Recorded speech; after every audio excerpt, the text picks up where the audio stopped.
마태복음입니다. 말씀 28장 19절 보도록 하겠습니다. 20절까지 같이 두 절 읽도록 합니다. 28장 19절 20절 같이 읽겠습니다. 그러므로 너희는 가서 모든 민족을 제자로 삼아 아버지와 아들과 성령의 이름으로 세례를 베풀고 내가 너희에게 분부한 모든 것을 가르쳐 지키게 하라. 볼지어다 내가 세상 끝날까지 너희와 항상 함께 있으리라 하시니라. 아멘.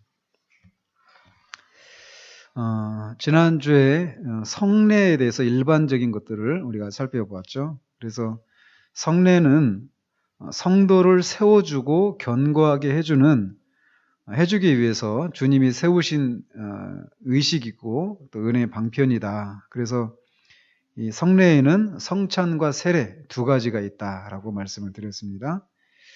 또 이것은 은혜의 언약 안에 있는 사람들에게, 이미 은혜의 언약 안에 있는 사람들에게 그리스도의 구속에 주는 유익을 나타내고 또 인치고 전달하기 위한 것이다. 그 성례를 행해서 그런 은혜가 그들에게 임하는 것이 아니라 이미 그런 은혜 가운데 있는 사람에게 그런 은혜가 있다라고 하는 것을 이렇게 나타내고 또 그것을 더 확증시켜주고 인쳐주는 이런 표징이면서 동시에 인이다. 이런 말씀을 드렸습니다. 그리고 또 이 성례는 우리가 교회의 일원이다라고 하는 것을 이렇게 보여주는 가시적인 그런 표지 혹은 표징이다라고 말씀드렸습니다. 그래서 이 성례는 반드시 필요하다, 필요하지 않다? 반드시 필요한 것은 아니다. 라고 말씀을 드렸습니다. 가정 앞에서 이렇게 뻔뻔하게 이렇게 틀린다고 할 수 있죠. 이것은 반드시 필요한 것은 아니다. 왜 그러냐? 이게 굉장히 중요해요. 반드시 필요하다는 입장이 있는 게 어디 입장이라고 그랬죠? 로마 가톨릭의 입장이라고 그랬죠. 그래서 왜냐하면 이게 유일한 은혜의 수단이니까. 은혜의 수단이. 그러니까 성례가 유일한 은혜의 수단이기 때문에 이거 성례는 반드시 필요하죠. 은혜를 받아야 되니까. 그죠? 그러나 우리는 어때요? 말씀과 성례. 은혜의 방편이. 그리고 이 성례마저도 말씀에 들리는 말씀을 눈에 보이는 방식으로 나타내는 것이 성례이기 때문에 결국 이 성례도 말씀과 떨어질 수가 없다는 것이죠. 그래서 이 성례가 반드시 필요한 것은 아니다. 근데 왜 하느냐? 주님이 하라고 명하셨기 때문이다. 라는 것이죠. 그죠? 그래서 근데 이제 이렇게 주신 것 속에서 하나님이 우리 입장까지 낮아지셔서 우리에게 베푸신 하나님의 겸손한 또 그런 은혜를 우리가 생각할 수 있다고 말씀드렸어요. 사실 이 부분이 저한테는 굉장히 이렇게 은혜가 돼요. 이런 거 생각할 때. 말씀을 통해서 우리가 은혜를 공급받고 세워지고 견고하게 자라가야 되는데 그런 말씀을 들을 수 없는 그런 곳에서도 또 심지어는 예수 그리스도의 인격이나 그분이 하신 일들을 왜곡하고 있는 그런 현실 속에 있는 그런 교회 안에 있는 사람들마저도 그래서 그 밀턴의 표현처럼 말씀을 통해서 충분히 배부르지 못한 배고픈 양떼들이 이 성례를 통해서 은혜를 받을 수 있도록 하나님이 이렇게 우리에게 베풀어 주신 의식이다라고 말씀을 드렸어요. 사실 이 부분이 저한테는 굉장히 이렇게 큰 은혜가 돼요. 이 얘기가. 여러분들은 어떻습니까? 그렇잖아요. 그러니까 말씀을 제대로 들을 수 없는 그런 현실 속에 우리가 지금 노출되어 있단 말이죠. 오늘날. 근데 그런 속에서라도 말씀을 통해서 은혜를 못 받고 있는 사람들이 성례를 통해서 그렇게 마치 약혼녀가 남자가 자기를 사랑한다고 하는 이런 것을 이미 말을 여러 번 했고 사랑한다고 하는 이런 어떤 행동을 통해서 여러 번 표시했지만 특별히 약혼식 때 반지를 끼워줄 때 어떤 또 새로운 어떤 그런 게 있잖아요. 그죠? 그런 것처럼 성례가 그런 유익이 있다. 그것을 위해서 주님께서 이것을 주셨다라고 하는 것을 생각할 때 우리가 큰 위로를 얻는다, 은혜를 얻는다라고 말씀을 드렸습니다. 자, 그래서 이제 오늘은 그 성례 중에 하나인 세례에 대해서 살펴보는데 오늘 이 세례 문제를 다음 주까지 해서 한 번 더 살펴봐야 됩니다. 그래서 오늘은 한 절반 정도만 하게 될 것 같아요. 자, 그래서 그래도 1시간 가까이 될 것 같습니다. 먼저 이 세례에 대해서 우리가 여러 가지 논쟁이 있어요. 이 세례를 누구한테 베풀어야 되느냐? 이게 무슨 논쟁이냐 이렇게 할 수 있죠. 그렇게 생각이 드실지 몰라요. 근데 왜 이게 무슨 문제냐면 자기의 입술로 자기의 신앙을 고백할 수 없는 사람에게도 이 세례를 줘야 되는가? 이게 무슨 문제예요? 그러니까 유아 세례, 그죠? 유아 세례를 베푸는 것이 성경적인가 아닌가 이런 논쟁이 있습니다. 자, 여러분들은 유아 세례 받은 분도 있고, 그죠? 그냥 해왔단 말이에요. 근데 이게 논쟁이 되고 있다는 거예요. 지금까지도. 그리고 또 이 세례 방식에 있어서도 논쟁이 있습니다. 그래서 침례 교도들은 완전히 몸이 전체가 잠기는 방식으로 세례를 줘야 된다. 우리 같은 경우는 물 뿌리죠. 그죠? 관수라고 하죠. 이런 세례 방식에 있어서도 이 논쟁이 되고 있습니다. 그리고 성례가 반드시 필요하냐 아니냐 이런 것에 있어도 여러 견해들이 있다고 그랬잖아요. 그런 것처럼 세례에 대해서도 마찬가지예요. 로마 가톨릭 입장에서의 세례와 우리 입장에서의 세례가 다릅니다. 그러면서 이런 어떤 세례가 각각 어떤 유익이고 어떤 목적이 있는가 이런 면에 있어서도 논쟁이 있어요. 이제 그런 논쟁거리들을 살펴보려고 해요. 그래서 다음 주에는 누구한테 세례를 줘야 되는가, 세례의 대상에 대한 논쟁, 그러니까 유아 세례 논쟁이라고 할 수 있어요. 또 좁혀서 말하면 이거는 이제 다음 주에 하도록 하겠습니다. 그래서 로이 존스 목사님의 입장이 있어요. 이제 우리가 지금 배우고 있는 것처럼. 근데 그런 입장이 있는가 하면 이 부분에서는 또 저는 이제 동의가 안 되는 그런 입장이거든요. 그래서 우리 입장을 같이 얘기해서 왜 우리가 이런 입장에 서 있는가를 이제 알고 신앙생활을 해야 된다는 것입니다. 어쨌든 이렇게 세례에 대해서 여러 가지 논쟁이 있어요. 근데 이 논쟁을 하는데 우리와 다른 세례에 대해서 다른 입장을 가지고 있는 사람들이 덜 신령하거나 덜 경건하거나 덜 학문적이거나 이런 건 아니라는 거예요. 똑같이 신령하고 똑같이 경건하고 아주 학문적인 입장에 있는 사람들인데도 그 사이에서 이런 견해 차이가 있다는 것을 우리가 인식을 해야 된다는 것이죠. 그래서 이거를 우리만이 옳다 이런 식으로 독단적으로 주장을 해서는 안 되는 영역이다라고 하는 것을 먼저 우리가 염두에 둬야 한다는 것입니다. 그래서 말씀드린 것처럼 이 주제에 대해서 우리가 주의 깊게 접근해야 되는데 더 중요한 것은 그리스도인의 방식으로 성령 안에서, 즉 우리가 받았다고 주장하고 우리 자신을 드리는 그 주님 안에서 우리가 이것을 접근을 해야 된다는 거예요. 같이 주님 안에 있는데도 다른 견해를 가진 사람이 있을 수 있다라는 거를 기억을 해야 됩니다. 폴 워셔하고도 이 부분에서는 저는 또 일치가 안 돼요. 이 세례의 문제에 있어서. 그러면은 조금 더 실제적으로 다가오죠. 그죠? 제가 이렇게 모델로 삼고 있는 분이 폴 워셔라고 저는 개인적으로 생각되어지는데 그분은 어떻게 생각할지 모르겠지만 아무튼 그런데 그분하고도 제가 이 부분에서는 견해가 다른 입장이 있단 말이에요. 그런 거라는 거죠. 그래서 이거를 세례 방식이나 세례 대상자가 누구인가에 대해서 오직 한 가지 견해만 있다라고 하는 이런 식으로 접근을 해서는 안 됩니다. 그래서 우리와 다른 견해를 갖고 있는 사람은 비성경적이고 이런 생각을 가져서는 안 돼요. 이걸 이제 염두에 두고 접근을 해야 됩니다.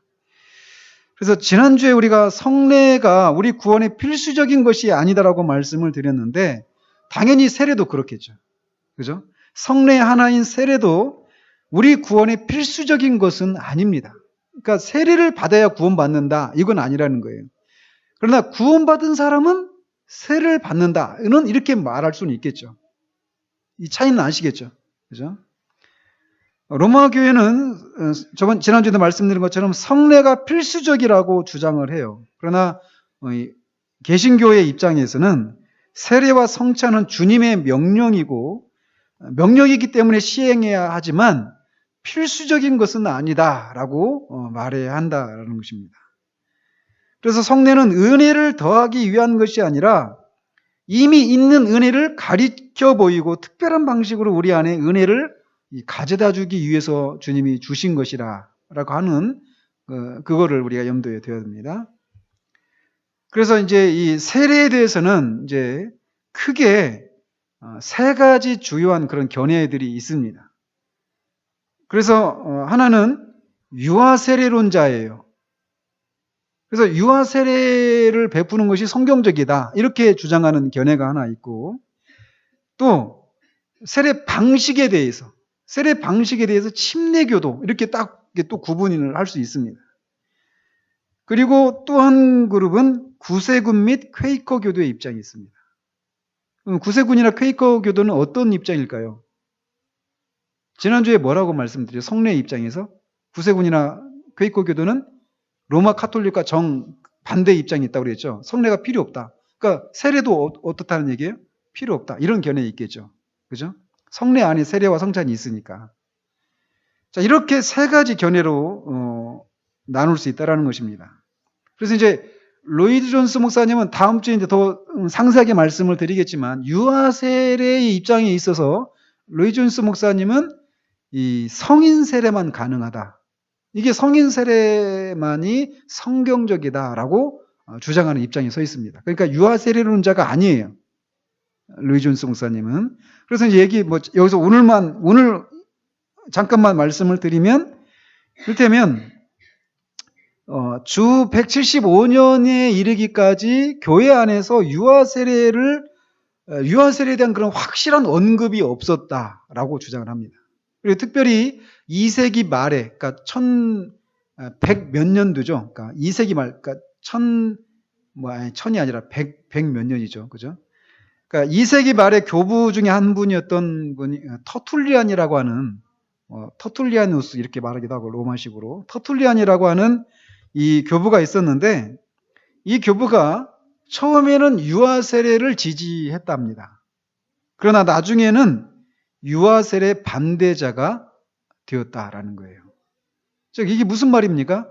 교부라고 일컬어지는 이런 인물이 유아 세례가 성경적이고 필수적이었고 사도들이 그렇게 하라고 명령을 했던 것이었다라면 나중에 유아 세례 반대의 입장에 설 수 있겠느냐, 이렇게 이제 주장을 하는 거죠. 그리고 또 이 어거스틴 같은 경우도 마찬가지예요. 어거스틴 같은 경우도 아주 방탕한 삶을 살았었잖아요. 그런데 어머니 모니카가 아주 신실한 그리스도인이었어요. 이제 어머니의 그 기도를 통해서 이제 효심했다 이렇게 얘기 많이 하잖아요. 근데 이제 경건한 어머니 상으로 이제 어거스틴의 어머니 모니카가 많이 언급이 되는데,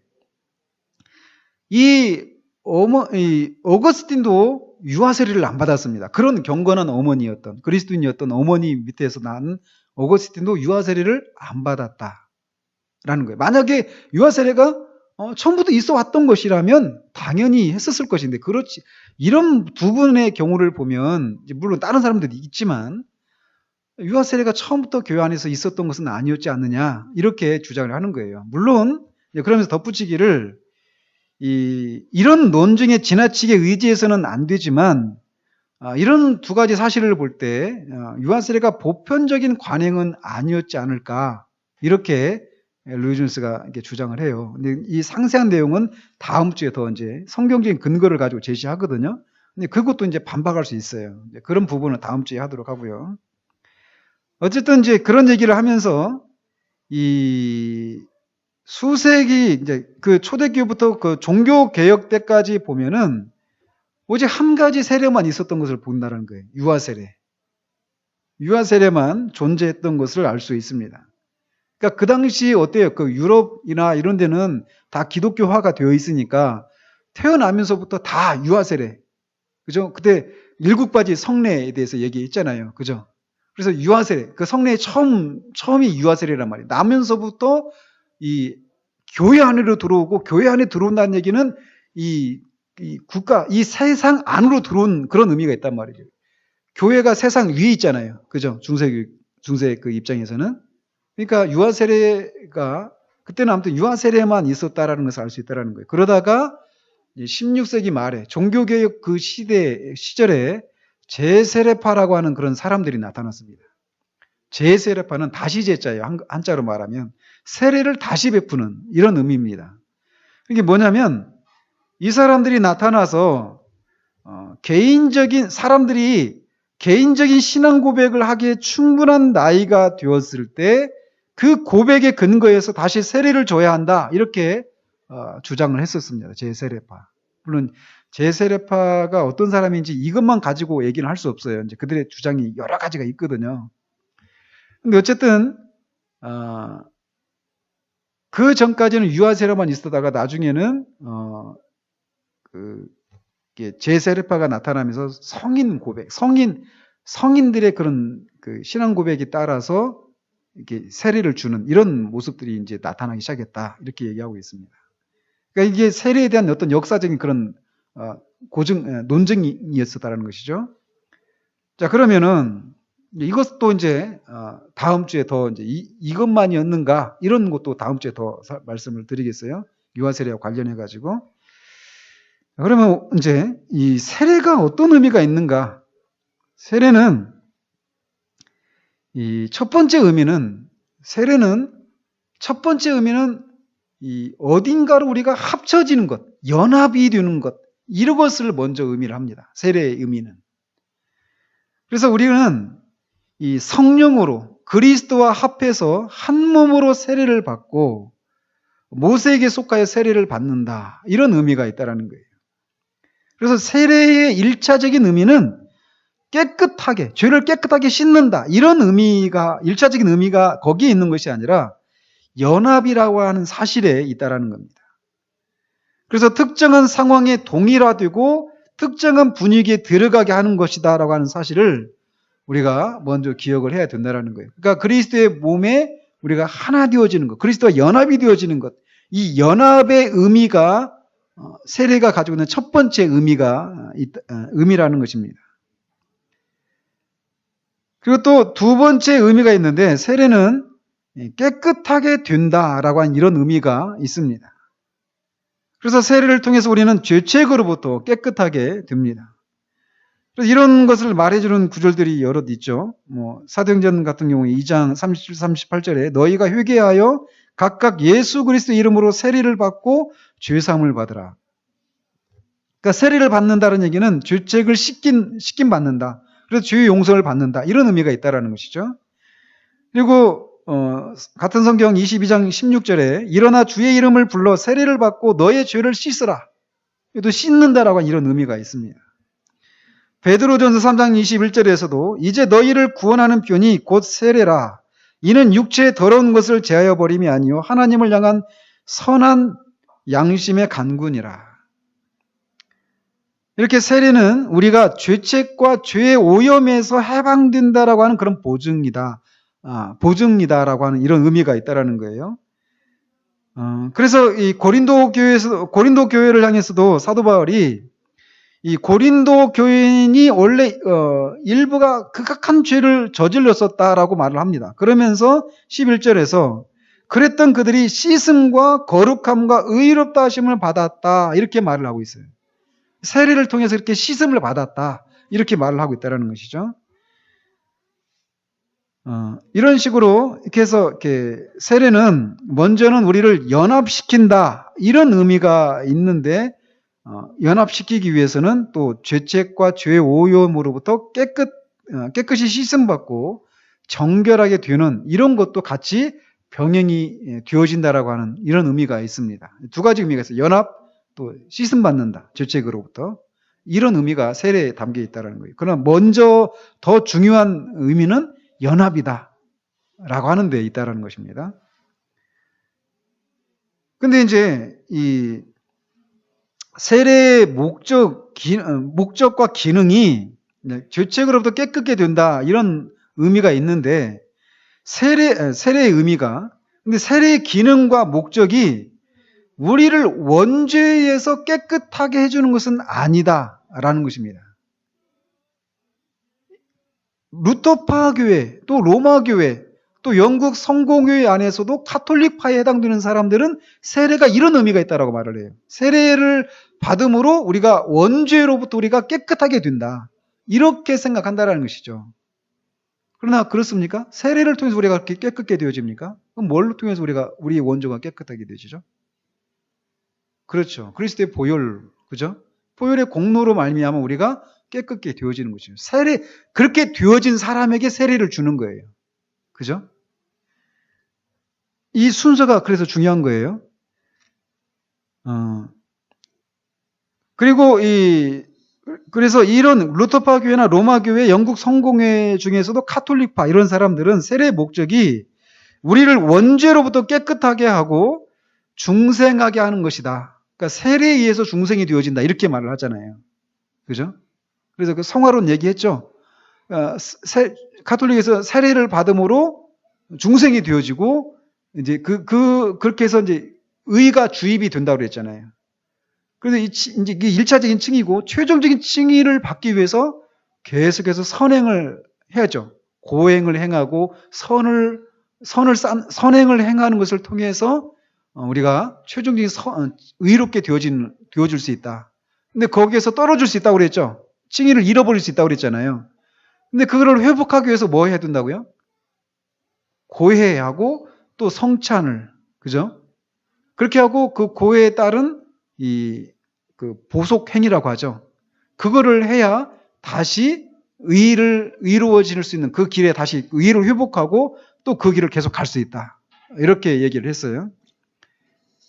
거기서 이제 칭의와 성화가 이 로마 카톨릭에서는 혼합이 되어 있는 거죠. 근데 그런 것을 우리 기독교인들도 개신교인들도 칭의와 성화를 구분하지 못하기 때문에 혼란을 겪는 경우들이 많다. 이런 얘기를 전에 말씀을 드렸었어요.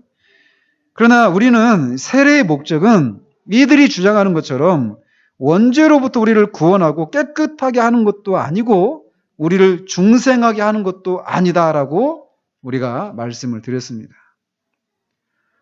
그럼 뭐냐? 세례는 죄의 사함과 칭의에 대한 표징이자 인이다라는 것입니다.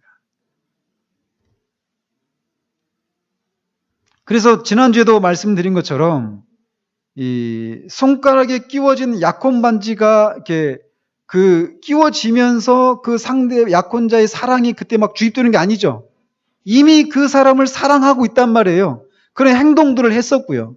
근데 반지가 끼워지면서 그것을 더 확증하게 하고 더 이렇게 풍성하게 이렇게 느끼게 경험하게 하는 것처럼 세례도 마찬가지 그런 의미가 있다는 것입니다. 그래서 이 세례는 세례받는 사람에게 그들의 죄가 사해졌고 그들이 의롭게 되었다라고 하는 확신을 주는 그런 의미가 있다는 거예요. 근데 사람들이 거꾸로 생각하죠. 세례 받았으니까 난 구원받았다. 이렇게 생각한단 말이에요. 그건 잘못된 생각이라는 것이죠. 아시겠죠? 오늘날 같은 경우에 이 세례가 충분히 어떤 그 신앙의 상태를 점검하지 않은 채로 막 세례를 주는 경우들이 많아서 오히려 이런 것들을 우리가 더 주의할 필요가 있죠. 즉 세례 받았기 때문에 의롭게 되는 것이 아니다라는 거예요. 거꾸로 의롭게 되었기 때문에 세례를 받는 것이다. 이렇게 알아야 한다는 것이죠. 세례는 그들이 죄 사함 받고 의롭게 되는 수단이 아니라 이미 그렇게 되었다라고 하는 보증이다. 표징이다. 이렇게 우리가 알아야 됩니다. 더 나아가서 이렇게 세례는 이렇게 죄 사함과 칭의에 대한 표징이자 인이에요. 첫 번째로. 두 번째로 뭐냐면 세례는 그리스도와의 연합, 그리고 중생, 그리고 성령을 받았다라고 하는 것에 대한 표징이자 인이다. 이렇게 말할 수도 있습니다. 그죠? 세례를 받아서 중생하고 그리스도와 연합하고 성령을 받는 것이 아니라 이미 그렇게 된 것에 대한 표징으로 세례를 주는 거라, 주고 받는 것이다. 이렇게 성경이 말하고 있다는 것이죠. 세례는 우리가 거듭났고 그리스도와 연합했고 성령님이 내 안에 계신다라고 하는 사실을 확증해 주는 것이에요. 그래서 세례는 내게 그런 사실들에 대한 이인을 쳐주는 겁니다. 근데 이 세례가 원래 가지고 있는 의미가 이런 것인데, 이런 것이 없이 세례를 주고 받는 이런 것이 있어서 오늘날 세례가 그다지 우리에게 은혜의 방편인데, 세례가 은혜의 방편처럼 우리에게 다가오지를 않는다라는 거예요. 여러분들 세례 받는 모습 보면서 세례 하는 것을 통해서 은혜를 받았던 경험이 있습니까? 없죠. 저는 이 세례를 받는 것을 보면서 막 은혜를 이렇게 누린 적이 있었어요. 전에 이제 그래도 어쨌든 감사하게 그런 교회를 다녔어서. 세례는 그런 의미가 있단 말이에요. 그래서 마음에 다시 세례를 받고 싶은 이런 마음이 막 있더라고요. 근데 사실은 제가 제 세례파는 아니니까 세례를 다시 받거나 이렇게 할 수는 없는데, 세례가 이미 우리가 그렇게 되었다라고 하는 것을 인쳐주는 그런 의미가 있기 때문에 세례를 받을 때 약혼자가 반지를 끼워주는, 이미 나를 사랑하고 있는 약혼자가 나와 평생을 같이 하겠다, 이 사랑이 변치 않겠다 하면서 그런 의미로 반지를 끼워줬을 때 우리가 큰 감동을 이렇게 새롭게 받는 것과 같은 그런 유익이 세례 가운데 분명히 있다라는 거예요. 그런 목적으로 얘기해 주셨다라는 것이죠.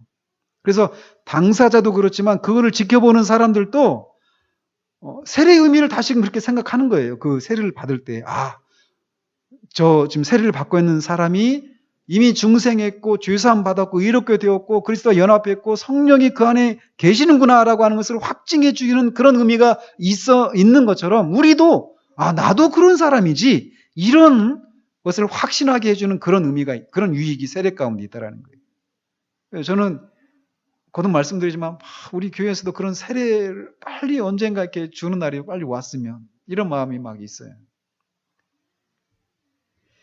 자, 이렇게 세례가 죄사함과 칭에 대한 표징이다, 인이고, 또 중생과 그리스도와의 연합, 그리고 성령의 내주하심에 대한 표징과 인이다, 이렇게 말할 수 있고, 또 하나는 성례가, 아까 저번 주에 말씀드린 성례가 교회 이론이 되었다라고 하는 그런 표지다라고 말했잖아요. 세례도 마찬가지입니다. 성례 안에 세례가 있으니까 당연한 것이겠죠. 그래서 세례는 주님의 몸인 교회의 이론이 되었다라고 하는 표징입니다. 그것은 세상으로부터 분리되어 눈에 보이는 그리스도의 몸에 외적으로 그리고 공식적으로 들어가는 것입니다. 이미 그런데 이것을 통해서 공식적으로 선언을 하는 그런 의미가 있는 거예요. 그래서 우리는 이미 보이지 않는 그리스도의 몸의 지체입니다. 하지만 이 세례를 통해서 우리는 눈에 보이는 몸의 지체가 되고, 세례는 그것의 표징 혹은 이 상징이 된다라는 것이에요. 이 세 가지 의미가 있습니다. 세례 안에 죄사함과 칭의, 중생, 그리스도와 연합, 성령의 내주, 교회의 일원이 되었다라고 하는 것에 대한 표징이다라는 것입니다. 그리고 세례의 첫째 가는 목적과 기능이 있어요. 그건 뭐냐? 신자들을 위해서 인을 치는 기능이에요. 신자들을 위해서 하는 겁니다. 성례가 말씀드렸죠? 그 인침은 우리가 하는 일이 아니라 우리에게 행해지는 일입니다. 그죠? 우리는 수동적으로 인침을 받는 거예요. 내가 능동적으로 인침을 취하는 것이 아니라. 그죠? 그래서 우리의 증거와 간증은 그에 뒤따라 나오며 부차적인 것입니다.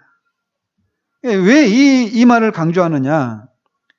그 반대로 생각하는 경우들이 있다라는 거예요. 왜냐하면 우리의 행위, 우리의 증거, 우리의 간증이 이렇게 더 강조되어지는 이런 일이 많기 때문이다라는 것입니다. 그러나 이런 것들은 2차적인 것이라는 거예요. 그래서 세례에 있어서 가장 중요한 것은 그것이 하나님이 우리에게 행하기로 결정하신 일이라고 하는 점입니다. 그렇게 했기 때문에 내 안에서 어떤 간증들이 간증할 것들이 있다라는 것이죠. 근데 이것이 강조가 되어서는 안 된다라는 거예요. 우리의 간증이나 어떤 우리의 증거나 이런 것들이 더 강조가 되어서는 안 된다는 거예요. 이미 하나님이 우리를 그렇게 인쳐주신 것이 먼저 있었기 때문에 그것들이 나타나는 것이지, 그것이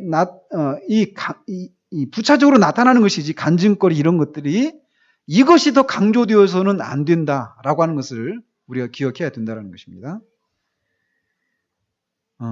그래서 세례는 하나님이 우리의 중생에 대해서 인을 쳐주시는 것이고, 세례 받을 때 하나님은 우리가 중생했다고 말씀해 주고 계시는 것입니다. 물론 세례 받을 때 우리는 부수적으로 우리가 진리를 믿었다는 사실을 증언하고 있습니다. 그러나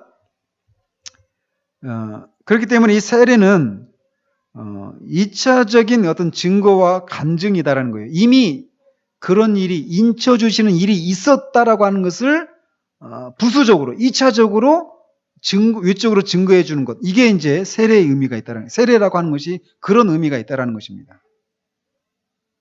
접수되시죠? 안 끄덕거리는 사람이 있어가지고. 자, 그러나 또 덧붙여서 이제 우리가 생각해 둘 것은, 세례가 말씀 자체가 줄 수 없는 다른 복을 우리에게 주는 것은 아니다라고 하는 사실을 짚고 넘어가야 합니다. 세례는 은혜에 뭔가 추가하는 것이 아닙니다. 즉, 오직 세례를 통해서만 받을 수 있는 것은 존재하지 않는다? 그런 의미예요. 존재하지 않는다라는 거예요.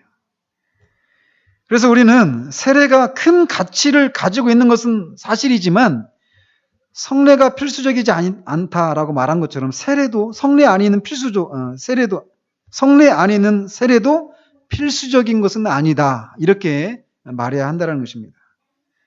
어쨌든 세례는 주님이 행하라고 명령하신 일이기 때문에 의무적인 일이에요. 그러므로 세례의 첫 번째 의미는 우리에게 확증과 보장을 주며 우리의 믿음을 강건하게 하고 성장시키는 그런 것으로 우리에게 작용을 하는 것입니다. 오늘은 이어서 이제 세례 양식에 대해서 얘기를 하고 이제 마치도록 합니다. 세례 양식, 이 세례 양식에 대해서 논쟁이 많이 있어 왔어요. 그래서 이것에 대해서 침례 교도자냐 아니냐 이렇게 나뉜단 말이죠. 그래서 세례 양식에 대해서는 크게 두 가지 주장이 있습니다. 우리처럼 물을 뿌리는 방식이 성경적이다. 또 하나는 물에 몸을 완전히 담그는 침례가 성경적이다. 이렇게 주장하는 두 가지 견해가 있어요. 근데 이 교회 역사를 보면 거의 교회 초기 한 1000년간 동안에는 일반적인 세례 방법은 침례였습니다. 침례. 그래서 로마 교회도 침례가 옳다고 말을 했다라는 거예요.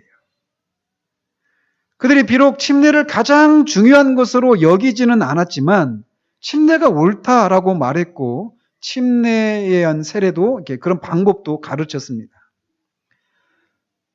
그리고 그리스 정교회, 지금도 그 그리스 있잖아요. 그 그리스도 안에도 정교 있거든, 정교회. 그리스 정교회와 러시아 정교회도 침례를 시행하고 침례만이 유일한 세례 양식이다, 이렇게 말을 합니다. 그리고 이 영국 국교 역사에서도 보면 에드워드 6세 때의 영국 국교의 기도서에는 침례를 물을 뿌리는 세례보다 우선시했다라고 말을 합니다. 다만 그 사람이 침례를 받을 수 없는 어떤 병에 걸렸거나 또는 다른 이유로 이렇게 침례를 받을 수 없는 경우에만 그 대안으로 물을 뿌리는 세례가 허용되었고, 그 이후의 경우에는 다 침례에 의해서 세례를 받았다라고 얘기를 하고 있어요.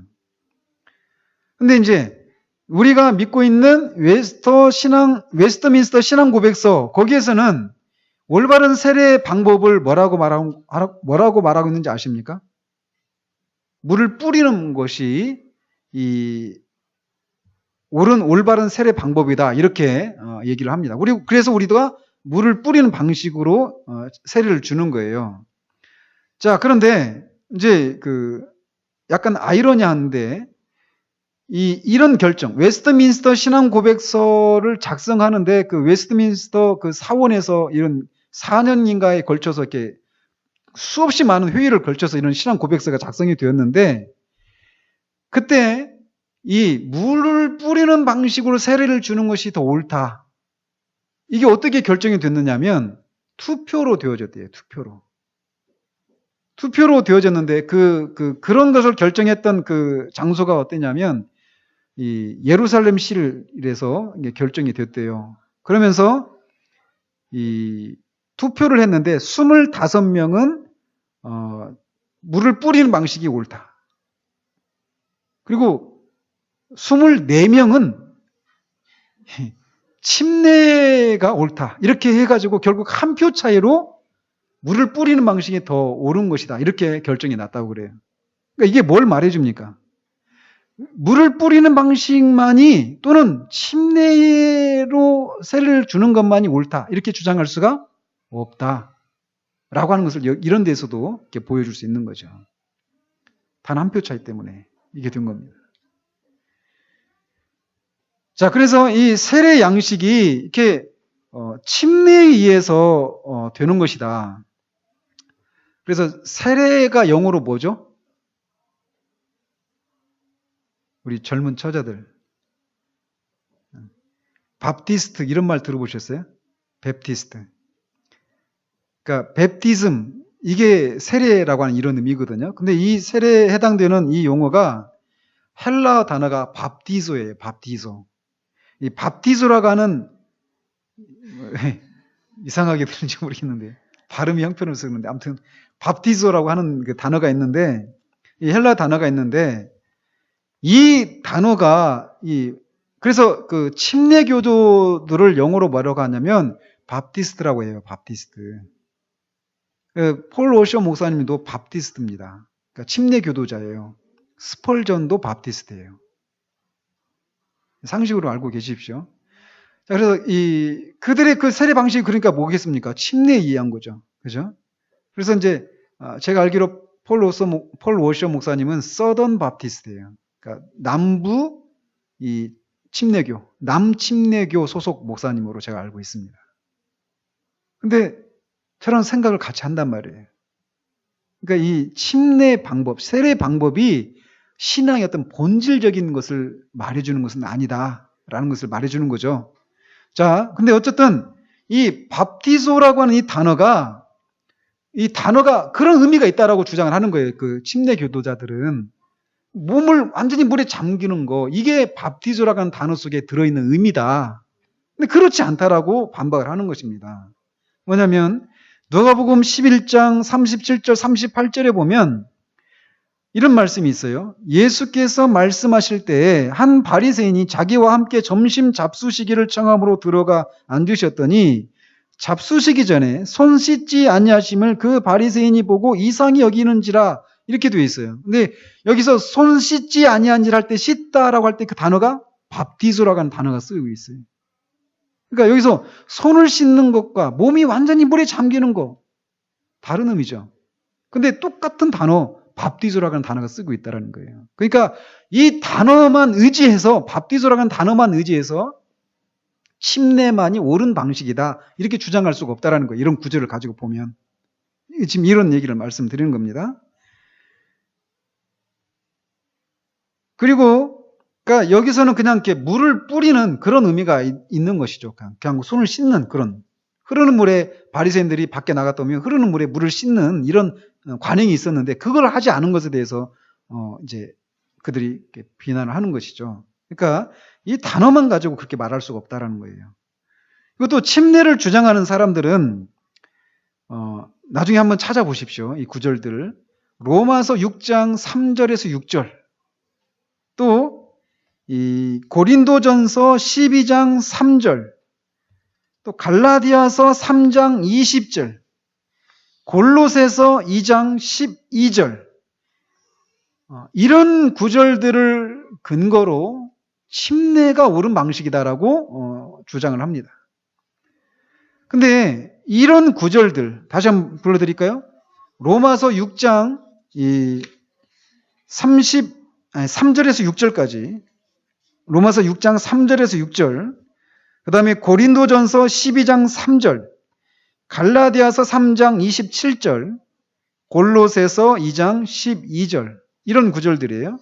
근데 이런 구절들은 세례 방법에 대해서 언급하고 있는 것이 아닙니다. 이 구절들은. 이 모든 구절들에서 바울이 말하고 있는 것은 뭐냐면 그리스도와 신자와의 연합에 대해서 말하고 있을 뿐이에요. 세례 방법에 대해서 말하고 있는 것이 아니라는 것이죠. 그는 우리가 그리스도와 함께 장사 지낸 바 되었을 뿐 아니라 함께 십자가에 달리고 함께 죽었다라고 하는 것을 이런 구절들을 통해서 논증을 합니다. 근데 세례가 이런 사실을 전혀 보여주고 있지 않아요. 그래서 이런 구절들을 통해서 침례만이 옳은 방식이다라고 주장하는 사람들은 이 바울의 말을 지나치게 확대 해석하고 있는 것이다라고 말을 할 수가 있습니다. 또 이제 침례가 옳은 방식이다라고 말할 때 근거로 제시하는 구절이 어디냐면 사도행전에서 빌립 집사가 이디오피아 내시를 세례를 주는 장면이 나오잖아요. 근데 그들이 물에 들어갔다가 나왔다 이런 표현이 있거든요. 사도행전 8장 39절에 보면요. 물에서 올라왔다 이런 표현이 있어요. 근데 이것이 그러니까 물속에 들어갔다가 나왔다 이런 의미라고 제시를 한다라는 거예요. 근데 이 구절도 그저 빌립과 내시가 물에 같이 서 있다가 그 상태에서 그냥 물을 이렇게 손에 담았다가 이렇게 뿌려서 세례를 주고 물속에 서 있다가 그냥 나왔다 이렇게도 얼마든지 해석할 수 있는 그런 구절이라는 거예요. 그러니까 이런 것들을 가지고 침례가 옳은 방식이다라고 주장하는 것은 좀 지나친 그런 면이 없지 않다라는 것이죠. 그리고 또 그런데 우리 안에서 이런 저도 개인적으로 그래요. 개인적으로 침례가 조금 더 우리가 그리스도와 함께 죽었다가 죄에 대해서 죽었다가 그리스도와 함께 하나님을 향해서 살아났다 다시 이런 것을 상징적으로 더 이렇게 문자적으로 보여주는 방식이 저는 개인적으로 침례가 더 그런 것을 잘 보여준다고 생각해요. 여기도 침례 받으신 분이 계시죠. 근데 그런 의미에서 조금 더 우리도 이렇게 할 수만 있으면 그런 침례 시설을 이렇게 여기다 갖추고 이렇게 했으면 좋겠다 이런 이런 마음도 없지 않아 있어요. 그런데 그래서 이제 이런 생각할 때 이 물을 뿌리는 방식, 뿌리는 것은 조금 이렇게 성에 차지 않는 이런 생각을 할 수 있잖아요. 그런데 구약에서 보면 이 피를 뿌리는 것을 통해서 어떤 물건을 구별하고 정결하게 하고 이 거룩하게 구별하는 이런 의식을 행했던 것을 우리가 구약에서 많이 보게 됩니다. 그래서 제가 그때 구약에서도 주님이 제사장들이 피를 제물의 피를 제단에 이렇게 뿌린다. 이 얘기는 뿌림을 받았다. 이 얘기는 그게 죽고 그것을 받아줬다. 이런 의미가 있다라고 말씀을 드렸잖아요. 그런 것처럼 이 레위기 4장 같은 경우도 이 제단 뿔에다가 피를 뿌렸습니다. 그 제단을 피에다가 막 담근 게 아니라 침례같이 그냥 뿌리기만 했단 말이에요. 우슬주나 이런 것을 가지고 또는 손가락으로 막 이렇게 오른쪽 귓불이 손톱 발 오른쪽 이렇게 다 이렇게 그냥 발랐잖아요. 그죠? 그러니까 이런 것만 했는데도 그런 의미가 담겨 있었다라는 거예요. 뿌린 것만 해도. 그리고 민수기 19장 같은 경우도 암송아지 재를 넣은 물을 암송아지를 이렇게 번제로 들여서 그 재가 있잖아요. 그 재를 물에다가 넣어가지고 그 물을 뿌림으로써 시체를 만져서 부정해진 사람이 정결하게 되는 의식을 하는데 그 물을 뿌리는 것으로 그렇게 정결 의식이 행해졌단 말이에요. 또 그래서 히브리서 저자가 그런 상징을 사용해서 10장 22절에서 이렇게 말을 하잖아요. 우리가 마음의 뿌림을 받아 악한 양심으로부터 벗어나고 이렇게 말하고 있다는 거예요. 그들은 그리스도의 피를 뿌림으로 정결하게 됩니다. 이렇게 구약에서 뿌림을 통해서 정결하게 하는 것은 의미가 있고 중요한 일이었어요. 그러니까 물을 뿌리는 것도 그런 의미가 그래서 충분히 담겨 있다라는 것입니다. 구약에서 이런 모습을 통해서도. 그리고 이제 한 가지 더 이렇게 논증을 하는데, 세례 요한에게 많은 사람이 가서 세례를 받았잖아요. 근데 이 많은 사람들이 침례를 받아서 하기에는 물리적으로 어려웠지 않았을까, 이렇게 루이 존스는 이렇게 얘기를 합니다. 그래서 이제 요약을 하면 신약 시대의 관행은 세례 받을 사람과 세례를 주는 사람이 물속에 함께 서서 세례를 주는 사람이 물속에 손을 넣고 그 물을 손에 넣어가지고 받는 사람 위에 이렇게 물을 뿌렸을 것이다. 이렇게 루이 존스는 추측을 합니다. 근데 이제 이것도 저는 뭐 사실 잘 모르겠어요. 어쨌든 그냥 물속에 그냥 완전히 이렇게 잠겼다가 이렇게 꺼내는 이런 것이 아니었을까, 저는 그렇게 생각하는데, 아무튼 루이 존스는 그렇게 생각합니다. 뭐 이렇게 생각할 수도 있고 저렇게 생각할 수 있어요. 세례 양식이 어떤 본질적인 측면은 아니니까. 그래서 세례 양식 어느 것이 성경에서 주장하는 것이냐, 라고 물을 때 둘 중에 어느 하나만이 옳다고 최종적으로 결정하는 것은 어렵다라는 거예요. 이런 이유들로 인해서. 그렇기 때문에 두 방법을 모두 받아들이는 것이 정당하다라고 우리는 볼 수 있습니다. 중요한 문제는 세례가 무엇을 의미하는 것인가, 이것이 중요한 것이지 양식이 중요한 것이 아니다라는 것이에요. 그래서 반드시 침례로 행해야 한다라고 주장하는 것은 성경을 넘어서는 것이다. 이단까지는 아니라 할지라도 이단에 가까워지는 일이다라고 말을 할 수 있다라는 것입니다. 왜냐하면 양식의 의미를 부여하는 것이 되기 때문에 그래요.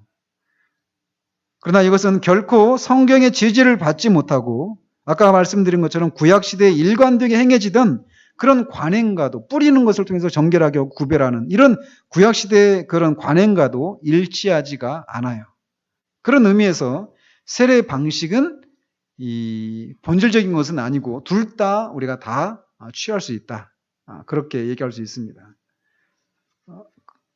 다음 주에는 세례 대상이 누구인가에 대한 논쟁, 그러니까 유아세례 논쟁이거든요. 이거를 살펴보도록 하겠습니다. 기도로 마치겠습니다. 하나님 아버지, 세례가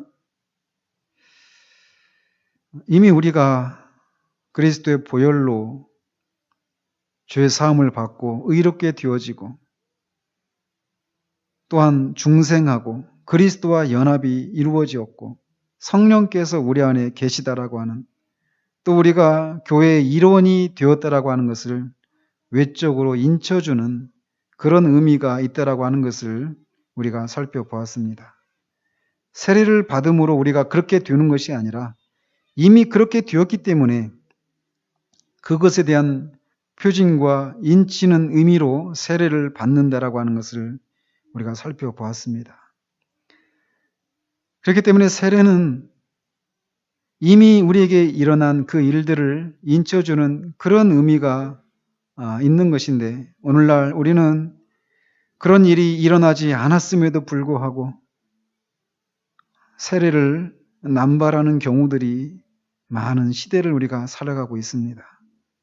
하나님, 우리를 불쌍히 여기시고 주님이 정하신, 주님이 우리에게 명하신 이 세례의 의미들이 그렇게 무분별하게 남용함으로써 그 주님이 그런 세례를 주셨을 때 우리에게 주시고자 하셨던 그런 유익들이 평가절하되는 일들이 없도록 주님 도우시기를 원합니다. 혹여 그 세례가 마치 우리에게 은혜를 불러오는 것처럼 생각하는, 구원의 은혜를 불러오는 것처럼 생각하는 그런 오류를 범하지 않는 우리가 되어지기를 원합니다. 이미 우리가 그렇게 되었기 때문에 세례를 받는 것이다라고 하는 것을 기억하며 이제 우리가 차후에 우리 교회 안에 들어와서 그리스도를 자신의 구주로 주님으로 인정하고 그렇게 하나님의 백성이 된 사람들이 세례를 받게 될 때 우리가 이미 그렇게 그런 일이 일어난 사람이라고 하는 사실들을 다시금 확인함으로 사랑하는 약혼자가 자기에게 반지를 끼워줄 때 이미 사랑하고 있다는 것을 알지만 더욱더 새롭게, 더욱더 확증적으로 그 사랑을 확인하게 되는 것처럼 세례 의식 가운데서도 그런 은혜가 있을 수 있도록 주님 도우시기를 원합니다. 예수 그리스도 이름으로 기도합니다. 아멘.